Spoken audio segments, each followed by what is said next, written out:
আছে per kilometre, সেটা 11 পয়সা যুক্ত হয়ে 2.53 টাকা আপনার হবে, তাতে 4.45% বাড়ছে। আবার যদি আন্তঃজেলা যান 2 টাকা 12 পয়সা আছে, সেখানে আবার 11 পয়সা যুক্ত হবে, 2 টাকা 23 পয়সা হবে পার কিলোমিটার, সেটা 5.19% বাড়ছে। আবার ডিটিসি এরিয়া যেটা আছে সেখানে 2 টাকা 32 পয়সা আছে পার কিলোমিটার এই মুহূর্তে ভাড়া, সেটা 11 পয়সা যুক্ত হয়ে 2 টাকা 43 পয়সা হবে, যেটা 4.74% বাড়বে। আর এটাই হচ্ছে এই মুহূর্তে সিদ্ধান্ত। তাদের অন্যান্য বেশ কিছু দাবি ছিল, সেটা আমরা এই মুহূর্তে বিবেচনায় নিচ্ছি না, নেওয়ার সুযোগ নেই আমরা বলেছি।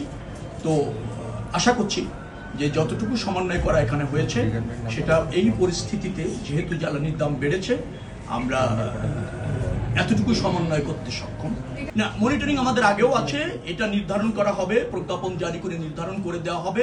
আপনি জানেন যে বিশেষ করে নন এসি বাসের ভাড়া নির্ধারণ করা আছে, সব জায়গায় আছে, তো সেভাবেই এটা।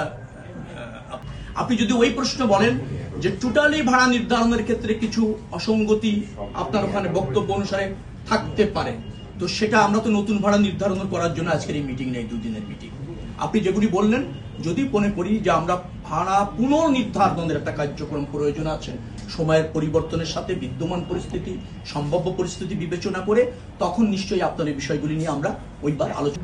আমরা এটা নির্ধারণ করেছি শুধু ডিজেল চালিত বাসের জন্য, সিএনজি চালিত বাসের ভাড়া এখানে বিবেচনায় আসেনি। বলুন না, এই সিদ্ধান্তের ব্যত্যয় যদি বাস মালিকরা করতে চেষ্টা করে, ডেফিনেটলি বাস মালিকদের বিরুদ্ধে শক্ত অবস্থান এবং শক্ত ব্যবস্থা নেওয়া হবে।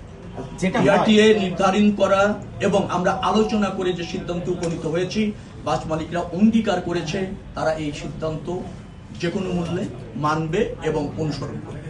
যেহেতু তারা অঙ্গীকার করেছে, এর ব্যত্যয় না হওয়া পর্যন্ত আমাকে এই বিষয়ে প্রশ্ন না করা নিশ্চিত।